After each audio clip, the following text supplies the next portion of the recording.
आज मेरी शादी की पहली रात थी, लेकिन मुझे अपनी दुल्हन के पास जाते हुए बहुत डर लग रहा था, क्योंकि बार बार मेरे दिल में ये ख्याल आ रहा था कि कहीं मैं खुद पर से काबू ना खो दूं। हालांकि वो ना जाने कब से सज धज कर मेरे कमरे में बैठी हुई मेरा बेसब्री से इंतजार कर रही थी।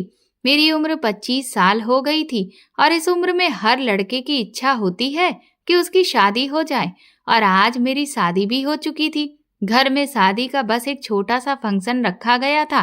थोड़ी बहुत सजावट की गई थी, ताकि सभी को ये पता चल सके कि हाँ, इस घर में कोई खुशी का माहौल चल रहा है। लेकिन ये घर मेरा नहीं था, बल्कि ये घर मेरी मालकिन का था। उनके पति का काफी सालों पहले देहांत हो चुका था, और मेरी मालकिन अकेली थी और मैं भी अकेले था। ना तो उनका कोई सहारा था और ना ही कोई मुझे सहारा देने वाला था। इसलिए उन्होंने मुझे अपने घर पर रहने की जगह दी थी। मुझे आज भी वो दिन याद है जब मैं सड़क पर चक्कर खाकर गिर गया था, क्योंकि मैंने पिछले 3 दिनों से कुछ भी खाया नहीं था, और काम की तलाश करते हुए भूखे प्यासे मेरा हाल बेहाल हो चुका था। और इसीलिए एक दिन मेरी हिम्मत जवाब दे गई, और मुझे पता ही नहीं चला था कि मैं कब बेहोश हो गया। जब मेरी आंख खुली तो मैं मालकिन के घर पर था। उन्होंने सबसे पहले मुझसे मेरा हाल पूछा। फिर जब उन्हें ये पता चला कि मैं पिछले कई दिनों से भूखा हूँ, तो उन्होंने मुझे भरपेट खाना खिलाया था। सच में, इतने दिन के बाद जब मुझे खाना खाने को मिला, तो मुझे खाने की कीमत पता चली थी। ये बात आज से लगभग 3 महीने पुरानी है। मैंने देखा था कि मेरी मालकिन अपनी 15 साल की बेटी के साथ इस घर में बिल्कुल अकेली रहती थी। मेरी 15 साल की पत्नी कमरे में बैठी हुई थी, और मैं इधर बाहर टीवी हॉल में सोफे पर बैठा था। मेरी सास तो सोने के लिए चली गई थी, और जो थोड़े बहुत मेहमान थे वो भी अपने अपने घर वापस चले गए थे। लेकिन मैं इस कसम में था कि कमरे में जाऊं या ना जाऊं। मुझे बहुत बुरा भी लग रहा था कि मैं एक 15 साल की लड़की के साथ पति पत्नी का रिश्ता कैसे निभाऊंगा। मुझे ये सब कुछ सोचते हुए भी बहुत अजीब लग रहा था कि मैं कैसे उस छोटी सी बच्ची के साथ, क्योंकि वो जैसी भी थी, अभी उसकी उम्र बहुत कम थी, और फिर वो छोटी बच्ची ही तो थी। मैंने तो बस अपनी मालकिन के कहने पर ही ये शादी की थी। हाँ, मेरी पत्नी पूनम अगर थोड़ी सी बड़ी होती, वो 15 साल की जगह 18-20 साल की होती, फिर तो मैं भी इस शादी से बहुत खुश हो जाता, क्योंकि वो बहुत ही प्यारी लड़की है, और मुझे उससे शादी करने पर कोई ऐतराज नहीं होता। मुझे ऐतराज सिर्फ पूनम के कम उम्र होने पर था, उससे ज्यादा और मुझे कोई मतलब नहीं था। लेकिन मेरी सास ने मुझे कुछ इस तरह से जज्बाती तौर पर ब्लैकमेल किया था कि मैं चाहते हुए भी इनकार नहीं कर सका था। मैंने तो अपनी सास से कह दिया था कि मैं अभी पूनम के साथ बस फेरे ले लेता हूँ, लेकिन उसकी विदाई आप बाद में कर देना। जब वो सही उम्र की हो जाएगी, तब तक मैं अपने दोस्त के पास सऊदी चला जाता हूँ, और वहां पर कुछ काम धंधा कर लूंगा। मेरे पास कुछ पैसे भी आ जाएंगे। उसके बाद आप उसकी विदाई कर देना, तब मुझे कोई भी ऐतराज नहीं होगा। लेकिन मेरी मालकिन कहने लगी कि नहीं, मुझे विदाई भी आज ही करनी है। मुझे उनकी ये बात बिल्कुल भी समझ में नहीं आई थी, क्योंकि वैसे तो देखा जाए तो हम लोग एक ही घर में रह रहे थे। ऐसा तो कुछ भी नहीं था कि इस घर से दूसरे घर पूनम को विदा करना होता। विदाई से तो मेरा मतलब बस यही था कि जिस तरह से एक पति पत्नी का रिश्ता होता है, वो एक रिश्ते में बंध जाते हैं, एक दूसरे के हो जाते हैं, बस वो वाली शुरुआत अभी मैं और पूनम नहीं करेंगे। जब वो बड़ी हो जाएगी, तब हम अपने उस रिश्ते को शुरू करेंगे, यानी कि आज से 4-5 साल के बाद। क्योंकि मैं इतनी छोटी सी लड़की से शादी करने को गलत समझता था, और ये तो कानूनी जुर्म भी था, और इसीलिए मेरी मालकिन ने ये शादी बहुत खामोशी से करवाई थी। वरना अगर गलती से भी ये बात पुलिस तक पहुंच जाती, तो पुलिस हमारे घर आ जाती, क्योंकि इस मामले में तो कानून भी अब बहुत सख्त हो चुका है। इस शादी को लेकर मैं खुद भी काफी हद तक डरा हुआ था, क्योंकि मेरा फ्यूचर भी शादी की वजह से खराब हो सकता था। अगर किसी ने पुलिस में जाकर या कोर्ट में ये बात बता दी कि मैंने एक कम उम्र की लड़की से शादी की है, तो फिर यकीनन है कि मुझे कोई न कोई सजा तो मिल ही जाती। यही सब सोचकर और उदास होकर मैं सोफे पर बैठा हुआ था और मेरी सास के कमरे का तभी अचानक से दरवाजा खुला, जिससे मैं अपनी सोच से बाहर आया। वो अपने कमरे से निकली और मेरी तरफ हैरत से देखकर कहने लगी, तुम अभी तक यहाँ ही बैठे हुए हो? तुम अपनी दुल्हन के पास क्यों नहीं गए? वो तुम्हारा बेसब्री से इंतजार कर रही होगी। अपनी सास यानी कि मालकिन के मुंह से ये बात सुनकर मुझे न जाने क्यों लेकिन बहुत अजीब लगा था। मैं अपने दिमाग में बहुत सारे सवालों को सोच रहा था कि मैं उन्हें आखिर क्या जवाब दूं। अब मैं उनसे क्या कहता कि मैं अपनी दुल्हन के पास नहीं जाना चाहता हूँ, लेकिन मुझसे तो अपनी सास की तरफ देखा भी नहीं जा रहा था। अगर मेरी पत्नी वाकई में दुल्हन बनने के काबिल होती तो मुझे उसके पास जाने में भला कोई ऐतराज नहीं होता, लेकिन वो तो एक छोटी सी 15 साल की बच्ची थी और उसकी उम्र तो अभी गुड्डे गुड्डियों से खेलने की थी। मैंने बहाना बनाते हुए अपनी मालकिन से कहा कि मेरी तबीयत कुछ ठीक नहीं है, तो वो कहने लगी, तुम्हारा कोई बहाना नहीं चलेगा, तुम्हें अपनी दुल्हन के पास जाना ही होगा। मैंने अपने बड़े अरमानों के साथ अपनी बेटी की शादी तुमसे करवाई है और अब इस तरह से तुम मेरी बेटी को दुत्कार नहीं कर सकते हो। अपनी मालकिन की इस बात पर मैं बहुत हैरान हो गया था। भला इसमें दुत्कारने वाली बात कहाँ से आ गई थी? मुझे तो ऐसा लग रहा था कि जैसे वो मेरी कोई बात या तो समझ नहीं रही है या फिर समझ नहीं पा रही है। इसलिए मुझे मजबूरन वहां से उठना ही पड़ा और पूनम के पास जाना पड़ा। जैसे ही मैंने कमरे का दरवाजा खोला तो देखा कि पूनम पूरे दुल्हन के रूप में तैयार होकर सर झुकाए हुए घूंघट लेकर बैठी है। मुझे न जाने क्यों लेकिन पूनम को देखकर बहुत दुख हुआ था। वो छोटी सी बच्ची थी और मेरी मालकिन या फिर कहूँ कि मेरी सास की जिद की वजह से हम दोनों इस बेमेल रिश्ते में बंध गए थे। मैंने फैसला कर लिया था कि मैं उसके साथ कुछ भी गलत नहीं करूंगा जब तक कि वो 18 साल की नहीं हो जाती। मैं उसके साथ अपने रिश्ते की शुरुआत नहीं करूंगा। मैं उसके करीब जाकर खड़ा हो गया, लेकिन मैंने उससे कुछ भी नहीं कहा। वो अपना सिर झुकाए बैठी थी। सच कहूं तो वो इस समय इतनी हसीन लग रही थी कि मैं उसकी खूबसूरती के बारे में शब्दों में बयां नहीं कर सकता।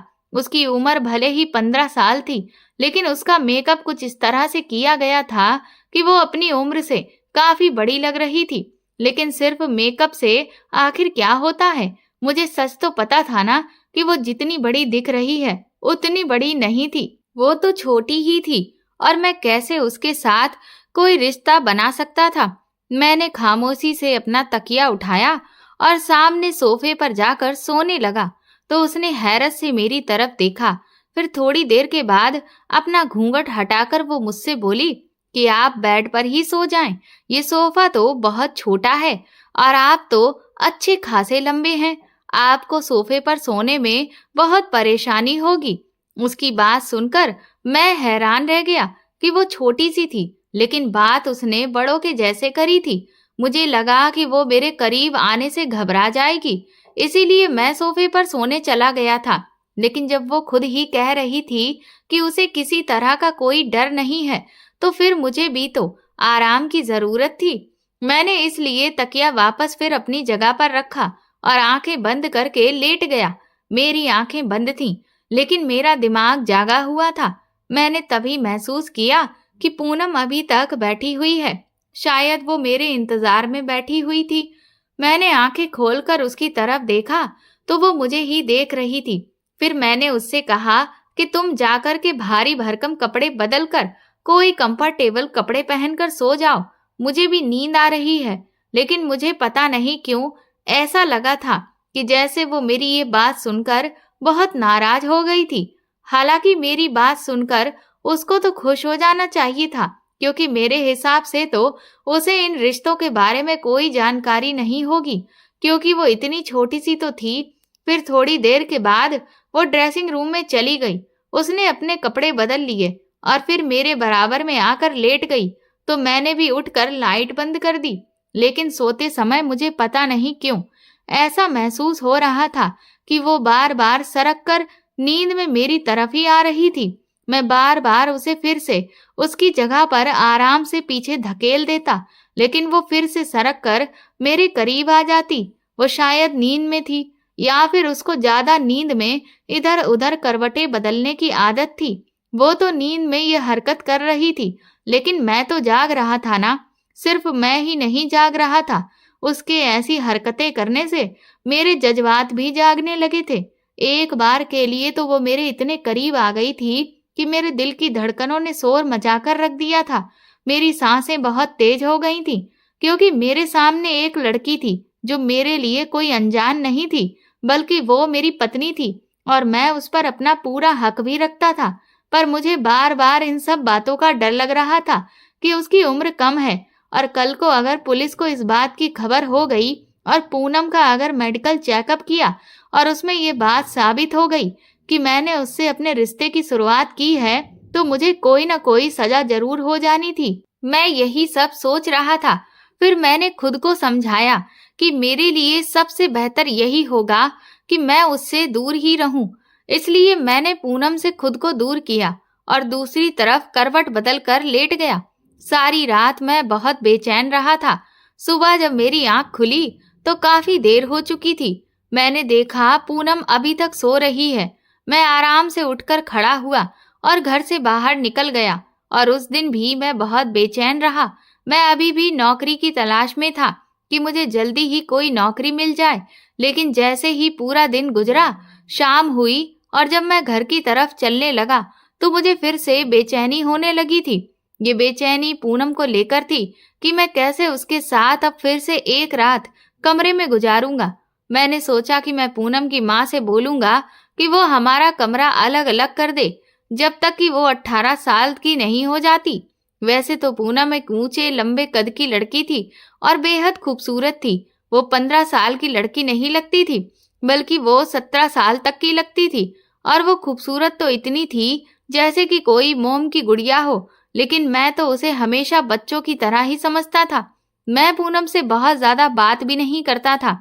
भले ही मुझे इस घर में रहते हुए सिर्फ 3 महीने हुए थे, लेकिन मैं घर में बहुत ज्यादा नहीं रहा था। मैं अपना सारा दिन घर के बाहर ही गुजारता था। सिर्फ इस घर में सोने और खाने के लिए ही आता था, या फिर अगर मेरी मालकिन मुझे कोई काम बता देती तब उनका काम करने या सौदा वगैरह लाने के लिए बाजार चला जाता था। कभी बिजली का बिल जमा करने तो कभी गैस भरवाने। ऐसे छोटे मोटे कामों के लिए मालकिन मुझे घर बुलाया करती थी और मैं उस समय घर आ जाया करता था। मैं बिना मतलब घर पर बैठने वाले लड़कों में से नहीं था। हर बार मैं नौकरी की तलाश में घर से बाहर निकलता था। नौकरी तो मुझे नहीं मिलती थी, लेकिन कोई छोटा मोटा काम जरूर मिल जाता था, जिसे करके मेरे हाथ में कुछ पैसे आ जाते थे। मेरी मालकिन के घर में मेरी जिंदगी बहुत ही आराम से गुजर रही थी कि एक दिन मेरी मालकिन ने मुझसे एक ऐसी जिद कर दी जिसके बारे में कभी मैं सोच भी नहीं सकता था। मालकिन की तबीयत काफी खराब हो गई थी, तो उन्होंने मुझे अपने पास बुलाया और कहा कि मुझे लगता है कि मेरी जिंदगी का अब कोई भरोसा नहीं है, इसलिए मैं चाहती हूँ कि तुम मेरी बेटी से शादी कर लो। मालकिन की इस बात पर मैं दंग रह गया था, क्योंकि उनकी बेटी सिर्फ 15 साल की थी। वो मुझसे बहुत छोटी थी, लेकिन मालकिन ने तो जैसे इस बात को अपने लिए बहुत ही बड़ी समस्या बना लिया था। उन्होंने रोना शुरू कर दिया और कहने लगी कि अगर मुझे कुछ हो गया तो मेरे बाद मेरी बच्ची का क्या होगा। ये दुनिया बहुत जालिम है और मेरे अलावा तो इसका कोई भी नहीं है। कहीं ऐसा ना हो कि दुनिया वाले मेरी बेटी के साथ कुछ गलत कर दें। मैं तुम पर भरोसा करती हूँ और इसीलिए तुम उससे शादी कर लो। वो काफी दिनों तक मुझे जज्बाती तौर पर ब्लैकमेल करती रही।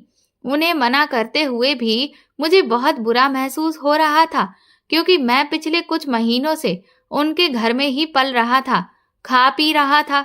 उनकी वजह से ही मुझे रहने के लिए छत मिली थी और इतने समय से मुझे यहाँ किसी भी तरह की कोई तकलीफ भी नहीं हुई थी। दरअसल मेरे माँ बाप तो इस दुनिया में नहीं थे, जिस वजह से मेरी परवरिश मेरे मामा के घर में हुई थी।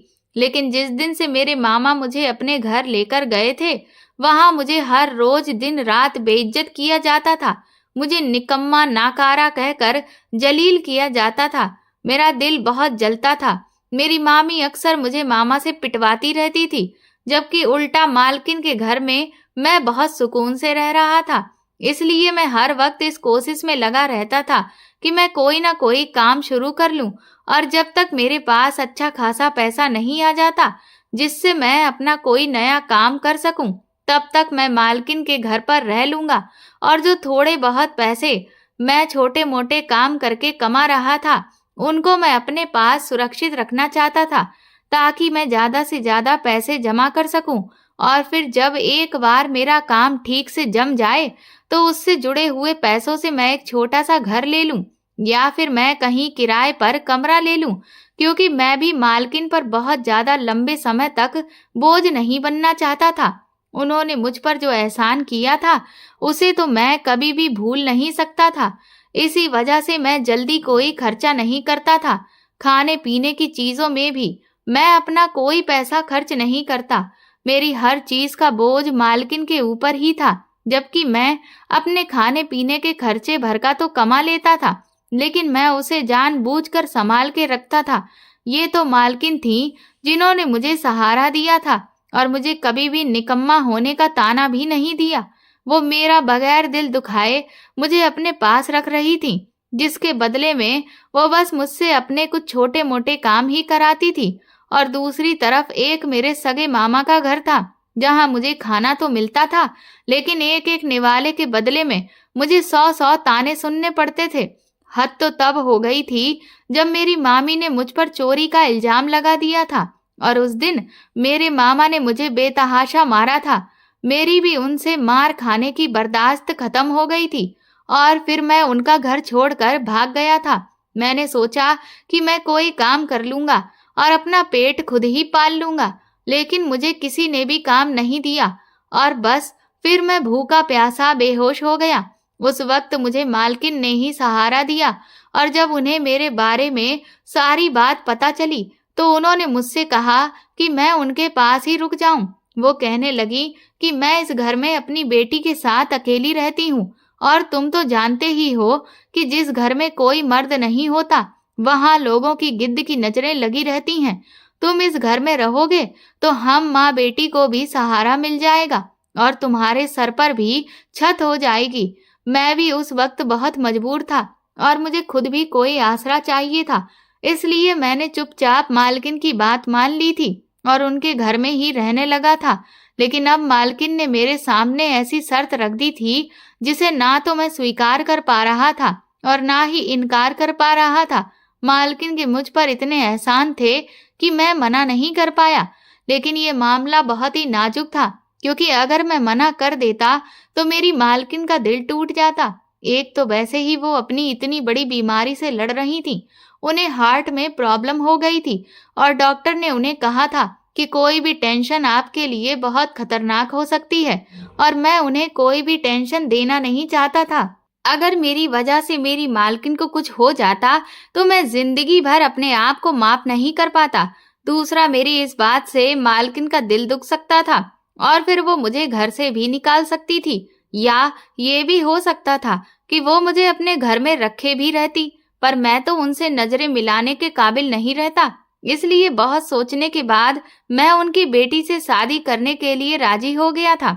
लेकिन मैंने उनसे ये शर्त रखी थी कि वो अपनी बेटी की विदाई 5 साल के बाद करें। लेकिन मालकिन की बात सुनकर तो मेरा सर फटने लगा था जब उन्होंने कहा कि उन्हें शादी के साथ में ही विदाई करनी है। मैंने उनसे कहा भी कि मुझे ऐसी कोई जल्दबाजी नहीं है कि वो तुरंत ही विदाई करें, क्योंकि मैं कहीं भागा नहीं जा रहा हूँ, और भगवान की कृपा से अब आप भी बिल्कुल ठीक हैं, आपको कुछ भी नहीं होगा। तो मालकिन ने कहा कि जिंदगी का कोई भरोसा नहीं है, क्योंकि ये भी तो हो सकता है कि कल को तुम्हें कोई और लड़की पसंद आ जाए और तुम मेरी बेटी को छोड़ दो और फिर उस दूसरी लड़की के पीछे लग जाओ, क्योंकि तुम भी तो अभी जवान हो। कोई भी खूबसूरत लड़की तुमको अपनी मोहब्बत के जाल में फंसा सकती है, और फिर तो मेरी बेटी की जिंदगी बर्बाद हो जाएगी। तुम तो यही सोचोगे कि बस एक शादी ही तो है, तुम्हारे बीच कोई पति पत्नी वाला रिश्ता तो है नहीं, और ना ही किसी बच्चे की डोर है जो तुम्हें आपस में बांध कर रखेगी, और फिर ऐसे रिश्ते को तो खत्म करना तुम्हारे लिए बहुत आसान हो जाएगा। इसीलिए मैं चाहती हूँ कि तुम्हारी शादी के साथ साथ विदाई भी हो जाए और तुम दोनों एक पति पत्नी की तरह रहने लग जाओ। मालकिन ने तो हर तरफ से मेरा रास्ता बंद कर दिया था। देखा जाए तो उनकी बात भी अपनी जगह पर बिल्कुल सही थी, बल्कि अगर मैं कहूँ कि उनका डर अपनी जगह बिल्कुल सही था।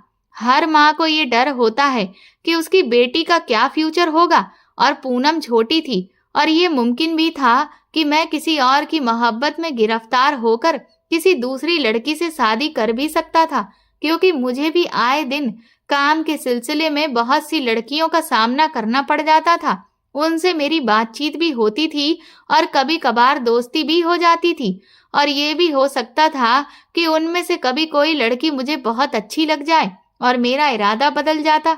बहुत ज्यादा सोचने के बाद मैंने मालकिन की इस बात पर भी हामी भर दी और मैं विदाई के लिए भी तैयार हो गया, क्योंकि अभी मेरे पास फिलहाल रहने के लिए कोई जगह भी नहीं थी। जितने पैसे मैं अब तक जमा कर चुका था वो मेरा घर लेने के लिए काफी नहीं थे, और अगर मैं जैसे तैसे करके घर ले भी लेता तो फिर मेरा खाना पीना कहाँ से होता। इन सारी बातों का ध्यान में रखते हुए मैंने फिर पूनम से शादी में ही अपनी भलाई समझी और फिर इसी को अपनी किस्मत भी समझ लिया। मैंने सोचा कि बस कुछ साल और इंतजार कर लेता हूँ, फिर जब वो बड़ी हो जाएगी उसके बाद मैं उसके साथ अपना रिश्ता आगे बढ़ाऊंगा और मेरी जिंदगी भी इसी तरह से अच्छे से गुजर जाएगी। दूसरी तरफ ये भी हो सकता था कि जब पूनम बड़ी हो जाए तो उसका मन भी बदल जाए और वो खुद ही शादी के लिए इनकार कर दे, क्योंकि मैं तो उससे काफी साल बड़ा था, और अगर वो ऐसा करती तो मेरे लिए अपने आप आसानी हो जाती और मेरा रास्ता भी साफ हो जाता। लेकिन पूनम की हरकतें तो मुझे कुछ और ही बयान कर रही थीं। मुझे लग रहा था कि वो शायद इतनी भी छोटी नहीं थी जितना कि मैं उसे समझ रहा था। मैंने महसूस किया था कि वो बहाने बहाने से मेरे करीब आने की कोशिश करती। फिर मुझे लगा कि उसे ये सब कुछ मालकिन ने सिखाया होगा। उन्होंने उसे समझाया होगा कि किस तरह से वो मुझसे अपने पति पत्नी वाले रिश्ते की शुरुआत कर ले, ताकि जल्द से जल्द वो उम्मीद से हो जाए और हम दोनों एक मजबूत डोर में बंध जाएं। मुझे अपनी मालकिन की इस सोच पर बहुत अफसोस हो रहा था। उन्हें अपनी बेटी की सेहत की बिल्कुल चिंता ही नहीं थी, बस उन्हें उसका फ्यूचर ही सुरक्षित करना था। भला मैं कहीं भागा तो नहीं जा रहा था। लेकिन कुछ टाइम के बाद मेरा ये ख्याल भी गलत साबित हो गया था कि उसे ये सब कुछ मालकिन ने समझाया है। मैंने महसूस किया कि पूनम तो खुद ही इस टाइप की थी। उसका दिमाग तो वक्त से पहले ही बड़ा हो गया था, क्योंकि वो हर समय सोशल मीडिया का इस्तेमाल करती थी और उसे इस रिश्ते के बारे में पहले से ही सब कुछ पता था, और उसके अंदर उस तरह के जज्बात भी पैदा हो गए थे। और मैं उसका पति था और इसीलिए वो सोच रही थी कि वो जल्द से जल्द मेरे करीब आ जाए। मैं जानता था कि इस उम्र में लड़कियों के हार्मोन्स में बहुत सारे बदलाव होते हैं और जिसकी वजह से उस तरह की इच्छाएं भी बढ़ती चली जाती हैं। उन्हें भी ये लगता है कि कोई लड़का उनके बहुत करीब आए, उन पर ध्यान दे, उनकी तारीफ करे। ये उम्र लड़कियों की बहुत ही नाजुक उम्र होती है। कहते हैं कि इस उम्र में लड़कियों को माँ बाप की केयर की बहुत ज्यादा जरूरत होती है, और अगर ऐसे में उनके ऊपर ध्यान न दिया जाए तो कई बार वो गलत रास्ते पर भटक भी जाती हैं। और पूनम भी अभी इस उम्र से गुजर रही थी। उसके अंदर जो बदलाव आ रहे थे वो उसे बहुत ज्यादा तंग कर रहे थे।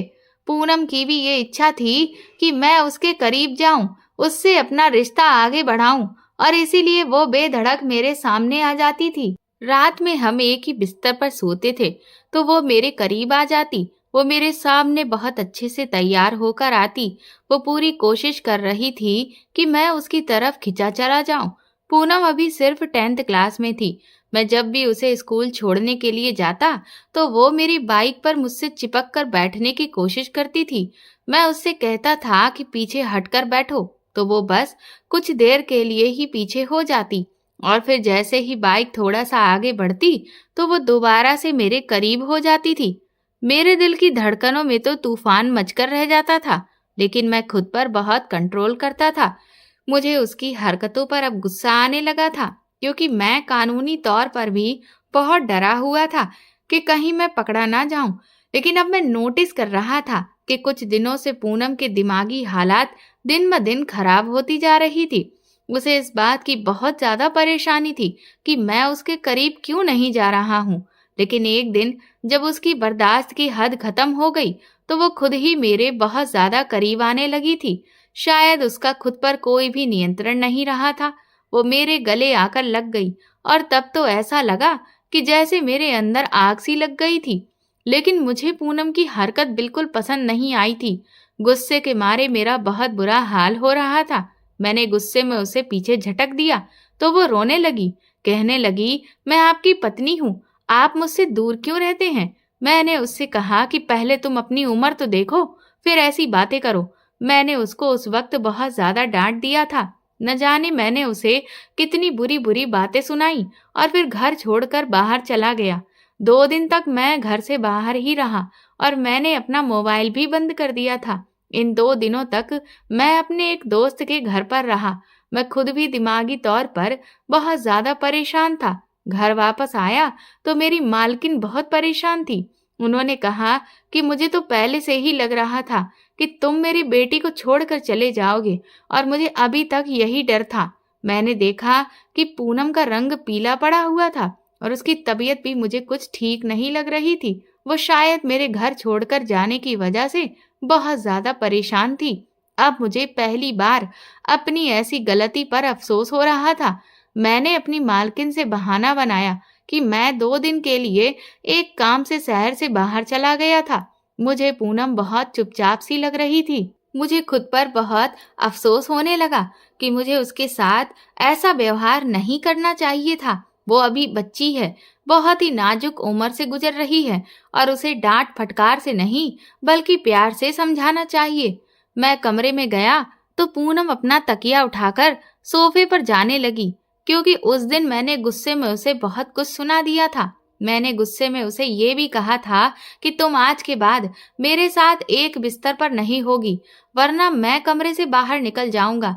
मुझे अपनी ये बात याद आई तो मैंने पूनम को पुकारा। मेरे बुलाते ही वो एकदम से डर गई और कहने लगी, प्लीज कमरे से बाहर मत जाइएगा, मैं सोफे पर ही सो जाया करूंगी।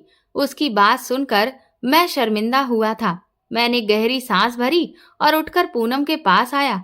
मैंने उसका हाथ थामा और फिर उसे बेड पर बिठा दिया। मैंने कहा, मुझे माफ कर दो पूनम, मैंने गुस्से में तुमसे बहुत कुछ गलत बोल दिया। मेरी जरा सी नरमी पाकर वो रोने लगी थी और रोते हुए मेरे गले लग गई। मैं उसे चाहकर भी खुद से पीछे नहीं हटा पाया था, बल्कि मैंने भी उसे सहारा दिया था। वो सिसकियों से रो रही थी और कहने लगी कि मुझे पता है कि मैं आपको बहुत बुरी लगती हूँ।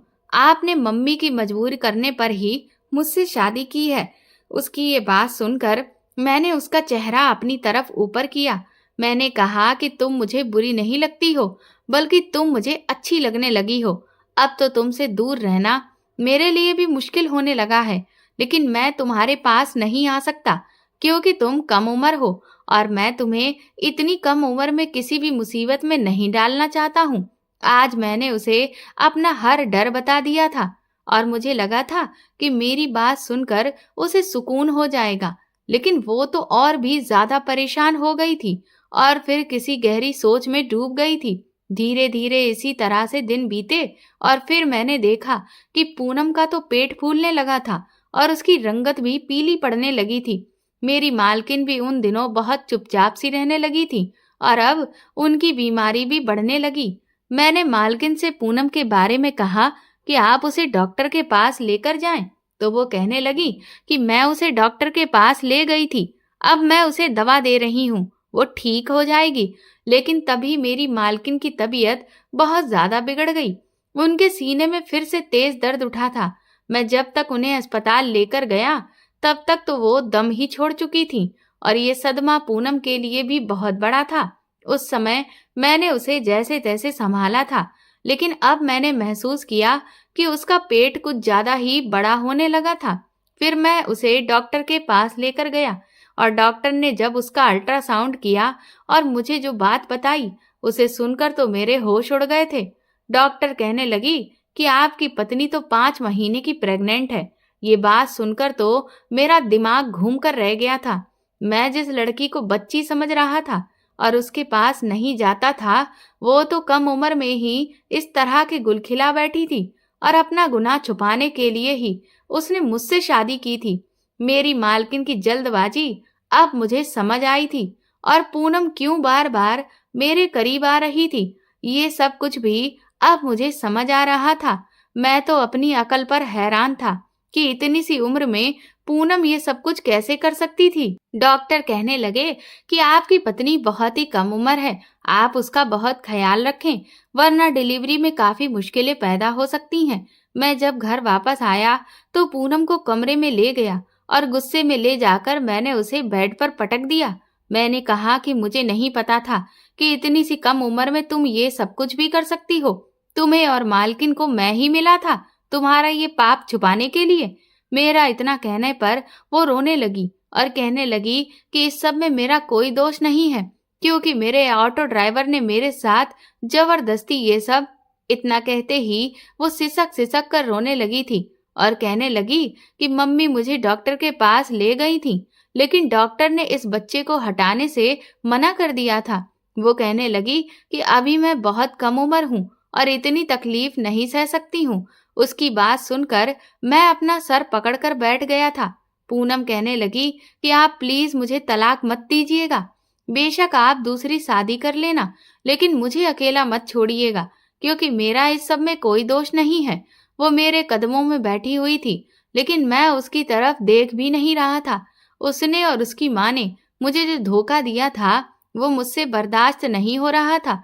मैं उसे धक्का देकर कमरे से बाहर निकल आया और अब मैं वापस लौट कर नहीं गया।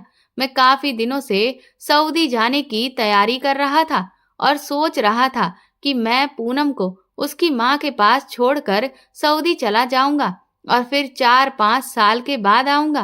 तब तक पूनम भी लगभग 19-20 साल की हो जाएगी और फिर मैं उसके साथ अपनी शादीशुदा जिंदगी की शुरुआत करूंगा। लेकिन आज जो सच मेरे सामने खुलकर आया था, उसने तो मेरे वजूद को ही हिलाकर रख दिया था। इधर सऊदी जाने के मेरे सारे पेपर तैयार हो चुके थे और इसीलिए मैं अगले दिन ही पूनम को बिना बताए सऊदी चला गया। उस समय मेरे दिमाग में बिल्कुल नहीं आया कि वो एक अकेली कम उम्र लड़की है जो कि माँ बनने वाली थी, और अभी तो उसके पास उसकी माँ भी नहीं थी, और इस अकेलेपन में उसका क्या होता। मैंने गुस्से में ये सब बिल्कुल भी नहीं सोचा और ऐसा फैसला कर लिया था कि मैं उसे छोड़कर सऊदी चला जाऊंगा और फिर वहां पहुंचकर मैं काम की तलाश में लग गया। कुछ महीनों के बाद ही मुझे एक बहुत अच्छी जगह पर नौकरी मिल भी गई और फिर मैं अपनी जिंदगी में व्यस्त हो गया। मुझे पता ही नहीं कि मेरे पीछे पूनम का क्या हुआ, लेकिन मैंने जो कुछ भी किया था वो बहुत गलत था और ये एहसास मुझे चैन नहीं लेने देता था। मैं रातों को उठकर बैठ जाता। पूनम का ख्याल मुझे बार बार परेशान करता था और फिर यूं ही वक्त गुजरता रहा और 2 साल बीत गए। 2 साल के बाद मैं हिंदुस्तान वापस आया, क्योंकि मेरा वहां पर 2 साल का कॉन्ट्रैक्ट था। जब वो खत्म हुआ तब मुझे 3 महीने की छुट्टियां दी गई थी। सच कहूं तो मैं उस वक्त सिर्फ पूनम की खातिर ही हिंदुस्तान वापस आया था, वरना अब यहाँ पर मेरा था ही कौन। इन 2 सालों में मेरा दिल बहुत बेचैन रहा था। मैं एक बार पूनम को अपनी आंखों से देख लेना चाहता था कि वो ठीक है भी या नहीं। उसके बाद मैं निश्चिंत हो जाता। लेकिन वापस घर आकर मैंने जो कुछ भी देखा, उससे तो मेरी आंखें फटी की फटी रह गई थी। मुझे तो यकीन ही नहीं हो रहा था कि क्या ये वही पूनम थी। वो बिल्कुल हड्डियों का ढांचा बन चुकी थी। उस वक्त वो सामने सोफे पर पड़ी हुई थी। उसका चेहरा ऐसे था जैसे किसी ने पीला रंग लगा दिया हो। हाथ पैर सूख कर बिल्कुल लकड़ी के समान हो गए थे। उसे ऐसी हालत में देखकर मैं तो तड़प कर उसके पास जा पहुंचा था। उसने बड़ी मुश्किल से अपनी आंखें खोलकर मुझे देखा। मुझे देखकर उसे ये विश्वास ही नहीं हो रहा था कि ये मैं ही हूँ। फिर उसने मुझे जब छूकर महसूस किया तो मैंने उससे कहा, पूनम, हाँ, ये मैं ही हूँ। और फिर उसकी आंखों से आंसू बह निकले थे। वो रोने लगी और कहने लगी, तुम्हारे जाने के बाद मैंने बहुत तकलीफें सही हैं। पता नहीं भगवान ने अब तक मुझे क्यों जिंदा रखा है। वरना शायद मैं तो उसी दिन मर जाती जब मैंने एक मरे हुए बच्चे को जन्म दिया था। अब भी जब मुझे वो तकलीफ याद आती है तो मैं बुरी तरह से सहम जाती हूँ। उस समय यहाँ मुझे तसल्ली देने वाला मेरा कोई भी अपना नहीं था। वो रो रो कर अपने आप बीती सुना रही थी और बस मैं चुपचाप सुन रहा था। मेरा दिल उसकी हालत पर खून के आंसू रो रहा था। उसकी हालत का जिम्मेदार सिर्फ और सिर्फ मैं था। वो कहने लगी, तुम्हारे जाने के बाद मेरा कोई भी नहीं था। पापा की जो दुकान माँ ने किराए पर उठा रखी थी, उसके किराए से ही मैं अपना खर्चा चला रही थी। लेकिन जिंदगी जीने के लिए मेरे पास कोई भी उम्मीद नहीं बची थी। बस मैं हर वक्त मर जाने की दुआएं मांगा करती थी। मैं तुम्हें इस बात का कसूरवार नहीं ठहराती हूँ, क्योंकि तुम्हारे साथ भी तो धोखा ही हुआ था। लेकिन शायद गलती इसमें मेरी भी नहीं थी, क्योंकि मेरे साथ भी जो कुछ भी हुआ था वो सब जबरदस्ती किया गया था। मैं उसे तुरंत ही अपनी बाहों में उठाकर अस्पताल लेकर भागा था और उसके सारे चेकअप करवाने के बाद मुझे पता चला कि उसे टीबी हो गया था। फिर मैं उसे अपने साथ सऊदी ले आया और वहीं पर उसका इलाज करवाने लगा। पूरा 1 साल लगा था उसे पूरी तरह से ठीक होने में। मैंने फिर उससे हाथ जोड़कर माफी मांगी थी। मैंने कहा कि मैंने जो कुछ भी किया है वो गुस्से में उठाया हुआ कदम था। मुझे ऐसा नहीं करना चाहिए था। पूनम का दिल सच में बहुत बड़ा था। उसने मुझे माफ कर दिया और उस दिन मैंने सच्चे दिल से पूनम को अपनाया था और उसे अपनी पत्नी स्वीकार किया था। फिर मैंने पूनम के साथ अपनी जिंदगी की एक नई शुरुआत की। आज मेरी अधूरी जिंदगी पूरी हो गई थी, क्योंकि अब इस दुनिया में कोई ऐसा था जिसे मैं अपना कह सकता था। और फिर ठीक 1 साल के बाद पूनम मेरे बच्चे की माँ बन गई थी। अब मेरा भी अपना परिवार था, जिसके साथ आज मैं एक खुशहाल जीवन बिता रहा हूँ। दोस्तों, हमारे जीवन में कभी कभी कुछ ऐसी गलतियों की सजा हमें मिलती है जिनमें हमारा कोई भी दोष नहीं होता, लेकिन वो शायद हमारी किस्मत में लिखा होता है। लेकिन इस सब में हमें इंसानियत को कभी भी नहीं भूलना चाहिए। दोस्तों, अगर ये कहानी आपको पसंद आई हो और इससे आपको कोई अच्छी सीख मिली है तो प्लीज हमें कमेंट करके जरूर बताएं और इस वीडियो को ज्यादा से ज्यादा शेयर और लाइक करके मेरे चैनल को सपोर्ट करें। साथ ही बेल आइकन जरूर दबा दें ताकि आगे आने वाली नोटिफिकेशंस भी आपको मिलती रहें। Thank you.